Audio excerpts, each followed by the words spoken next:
Everyone, उम्मीद है आप लोग ठीक ठाक होंगे। आपकी बहन हाजिर खिदमत है अपने किचन में, और मैं किचन में आ चुकी हूँ। और जल्दी मैंने सबसे पहले बर्तन धोए।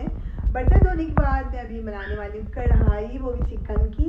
और मैं आपसे शेयर करती हूँ कि मैं घर पे कढ़ाई किस तरीके से बनाती हूँ, और मुझे उम्मीद है आप लोगों को पसंद आएगी, क्योंकि हम लोग भी बहुत माइल्ड खाना खाते हैं। और आइए मेरे साथ। किचन में सबसे पहले आते ही मैंने सारे बर्तन धो लिए हैं, ताकि बर्तन ज़्यादा यूज़ हो जाते हैं फिर। और बर्तन वगैरह धोने के बाद अब मुझे चाहिए कढ़ाई के लिए टमाटर, एक प्याज, लहसुन, और मसालों में कुछ इस तरह चाहिए। नमक, कुछ लाल मिर्च है, हल्दी है ये, और ये धनिया है, गरम मसाला है, ज़ीरा है, और यहाँ पे चाट मसाला भी है, और है कुटी मिर्च। और ये सारे मसाले इसके अंदर जाएंगे।